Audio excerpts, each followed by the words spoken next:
Shalom dan puji Tuhan saudara atas kebaikan Tuhan pada setiap kita sehingga pada minggu ini kita boleh bersama lagi di dalam ringkasan pelajaran Sekolah Sabat. Pelajaran yang pertama, triwulan yang terakhir, triwulan yang keempat dengan tema Sekolah Sabat kita, tema dalam Injil Yohanes dengan tajuk yang pertama, tanda yang menunjukkan jalan. Untuk memulai pembelajaran kita, mari kita berdoa. Bapa Syurgawi, terima kasih atas kebaikan-Mu kena bersama dengan kami sementara kami mempelajari pelajaran Sekolah Sabat kami pada minggu ini. Dalam nama Yesus kami berdoa. Amin. Sekali lagi saudara, tajuk Sekolah Sabat kita, tanda yang menunjukkan jalan. Yang menjadi pertanyaan, apa tanda itu? Tanda itu menunjukkan jalan apa? Saudara, di screen kita adalah ayat-ayat Alkitab yang akan membantu kita di dalam mempelajari pelajaran Sekolah Sabat kita pada minggu ini. Nah, ayat hafalan terdapat dalam Yohanes 20 ayat 30 dan 31.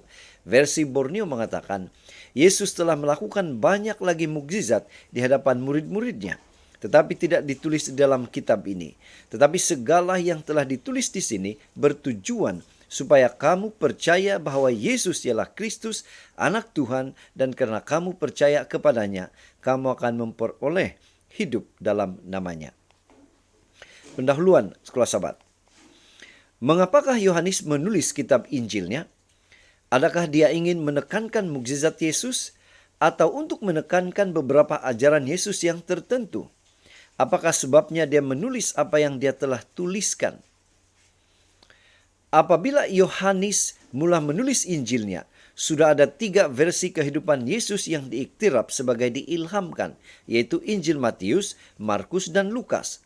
Atas sebab ini, Yohanes mengulangi sangat sedikit bahan yang telah dimasukkan dalam Injil yang lain. 66% daripada naratifnya adalah unik. Cara dia mempersembahkan Yesus juga unik. Minggu ini kita akan melihat beberapa mukjizat awal Yesus di dalam buku Yohanes. Dari mengubah air menjadi anggur di satu majlis perkawinan, kepada memulihkan kesehatan seorang anak yang sangat sakit hingga ke penyembuhan seorang yang sakit di tepi kolam Bethesda. Bagi Yohanes, mukjizat oleh Maha Guru itu adalah tanda. Tanda-tanda ini dipilih oleh Yohanes untuk satu tujuan, supaya setiap orang yang membacanya percaya bahwa Yesus adalah juru selamat mereka, dan oleh itu beroleh hidup yang kekal. Untuk membahas pelajaran pada minggu ini, kita akan membagikan kepada 5 topik seperti yang tertera di skrin Anda. Tajuk pertama yaitu Majlis Kawin di Kana. Kita boleh baca dalam Yohanes 2 ayat 1 hingga 11. Nah, yang menjadi pertanyaan, apa pengajaran rohani mukjizat pertama Yesus di Majlis Kawin di Kana ini? Yohanes 2 ayat 11 mengatakan, itulah mukjizat pertama yang dilakukan oleh Yesus di Kana di negeri Galilea. Dia menyatakan kemuliaannya dan pengikut-pengikutnya percaya kepadanya. Kehabisan anggur semasa majlis kawin memang suatu yang memalukan bagi pasangan pengantin.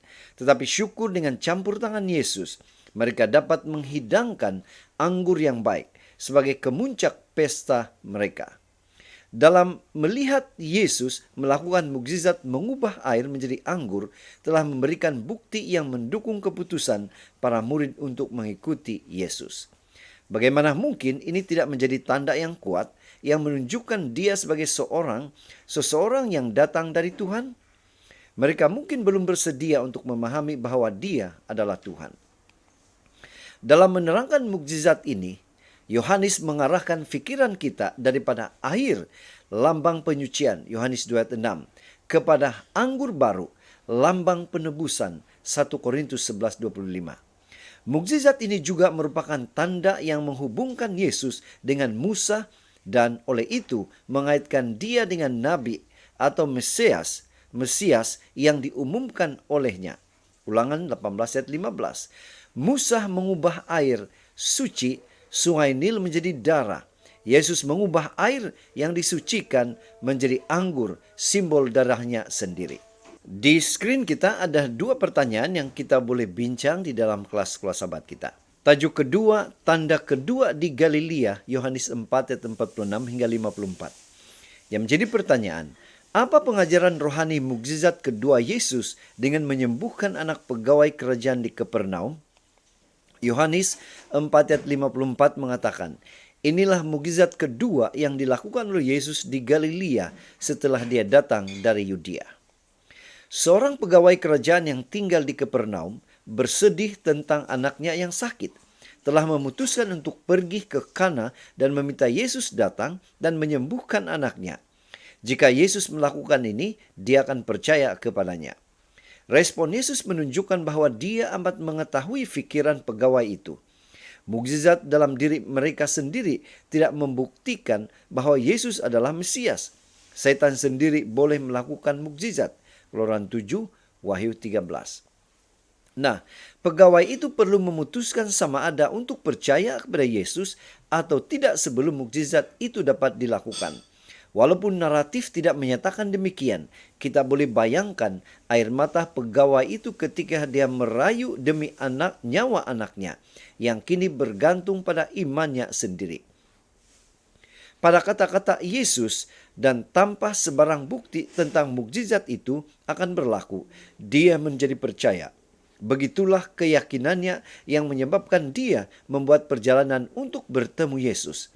Sambil bermalam di jalan raya, apabila mereka mengumumkan kepadanya bahwa anaknya telah sembuh, dia hanya ingin mengesahkan bahwa dia benar-benar telah sembuh pada saat Yesus telah mengucapkan kata-katanya. Dan di skrin Anda ada 2 pertanyaan yang kita boleh bincang di dalam kelas-kelas Sabat kita. Kita masuk di tajuk yang ketiga, yaitu mukjizat di kolam Bethesda. Yohanes 5 ayat 1 hingga 47. Nah, apa pengajaran rohani mukjizat penyembuhan Yesus di kolam Bethesda? Yohanes 5 ayat 6 mengatakan, Yesus nampak dia terbaring di situ dan dia tahu bahwa orang itu sudah lama sekali sakit. Oleh itu, Yesus bertanya kepadanya, "Mahukah kamu sembuh?" 38 tahun adalah satu masa yang lama untuk berada di dalam keadaan sakit. Di antara orang sakit yang berkumpul di kolam Bethesda, Yesus memilih yang paling terdesak. Orang sakit itu mengenali dia di dalam soalan Yesus yang penuh kasih itu, seorang yang ingin menolongnya. Tetapi Yesus tidak membantunya melakukan suatu ritual tertentu untuk menjadi sembuh. Dia hanya mengarahkan dia, "Bangun, angkat tikarmu dan berjalanlah." Atas perintah ini, orang sakit itu menyahut. Dia berdiri dan anggota badannya yang lumpuh selama 38 tahun kembali bertenaga. Dia yang telah menciptakan kakinya telah memulihkan kakinya sendiri. Kemudian, Yesus mengenal pasti penyakitnya sebagai akibat daripada dosa-dosanya. Penyakit mungkin atau mungkin bukan akibat langsung daripada dosa kita. Tapi tanpa mengira asal-usul penyakit itu, Tuhan mempunyai kuasa untuk menyembuhkan penyakit kita.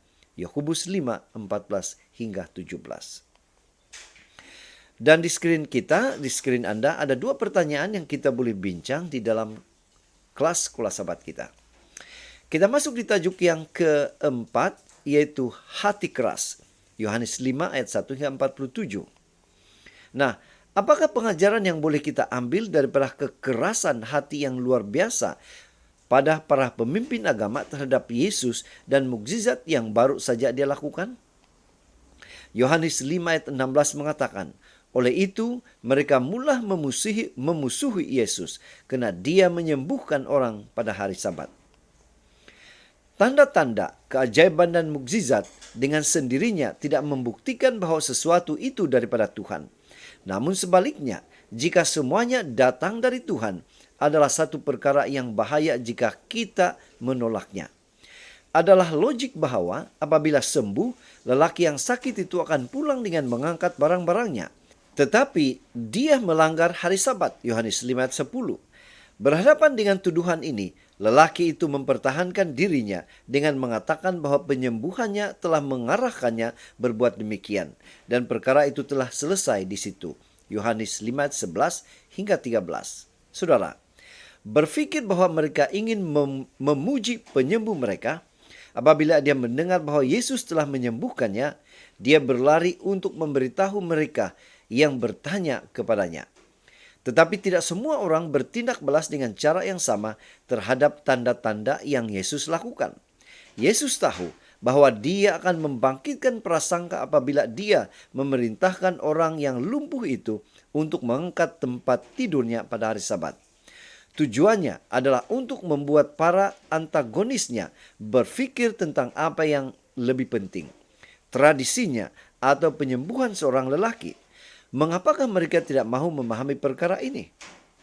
Saudara, di screen kita ada 2 pertanyaan yang kita boleh bahas di dalam kelas-kelas sahabat kita. Kita masuk di tajuk yang terakhir, yaitu dakwaan Yesus. Yang menjadi pertanyaan, apakah pengajaran rohani dari dakwaan jahat para pemimpin agama tentang mukjizat yang Yesus lakukan terutama pada hari Sabat? Yohanes 5 ayat 18 mengatakan, kata-katanya ini membuat para penguasa Yahudi semakin bertekad untuk membunuh dia. Bukan saja dia telah melanggar hukum hari Sabat, tetapi dia berkata bahwa Allah itu Bapanya. Hal ini berarti dia menyamakan diri dengan Allah. Mukjizat di kolam Bethesda memberikan peluang yang sangat baik bagi Yohanes dalam menegaskan siapa Yesus. Yohanes menggunakan 9 ayat untuk menerangkan mukjizat dan kira-kira 40 ayat untuk menggambarkan dia sebagai yang melakukan mukjizat itu. Apabila dituduh sebagai pelanggar Sabat, Yesus menjawab, Bapakku selalu bekerja sampai hari ini dan aku pun bekerja. Yohanes 5 ayat 17. Pernyataan ini ditafsirkan sebagai penegasan terhadap keilahiannya. Yohanes 5 ayat 18. Yesus mempertahankan diri dalam 3 langkah. Yang pertama, hubungannya dengan Bapa. Ini memberi dia kuasa untuk menghakimi dan membangkitkan orang mati. Kedua, para saksi yang menyokong dakwaannya. Yohanes Pembaptis, mukjizat yang dia lakukan, Bapa Surgawi, dan kitab suci. Yang ketiga, kekerasan pada hati para penuduhnya.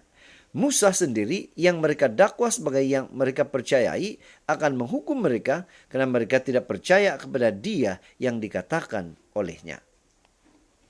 Dan di screen kita ada 2 pertanyaan yang kita boleh bahas di dalam atau bincang di dalam kelas-kelas sahabat kita.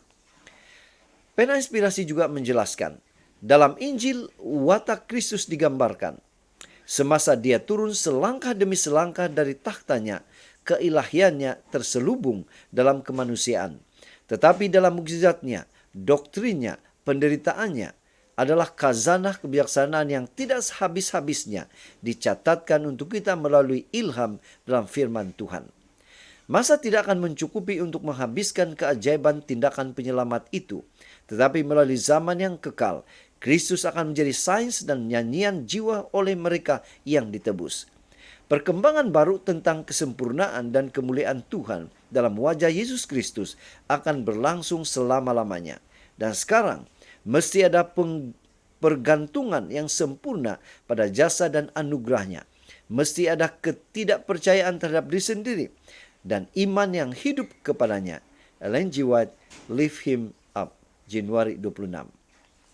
Jadi saudara, dari pelajaran sekolah sahabat kita pada minggu ini, kita boleh menyimpulkan, iman adalah kunci yang memungkinkan penyembuhan ini. Sebaliknya, para pemimpin menyatakan bahaya keraguan dan ketidakpercayaan. Yohanes ingin agar semua orang membuka hati mereka kepada Kristus dan percaya kepadanya sebagai Mesias yang sejati dan anak Tuhan yang ilahi. Jadi saudara, sekian saja ringkasan pelajaran sekolah sahabat kita pada minggu ini. Semoga ini boleh membantu kita sementara kita mempelajari pelajaran sekolah sahabat kita pada minggu ini. Tuhan memberkati kita. Kita berdoa.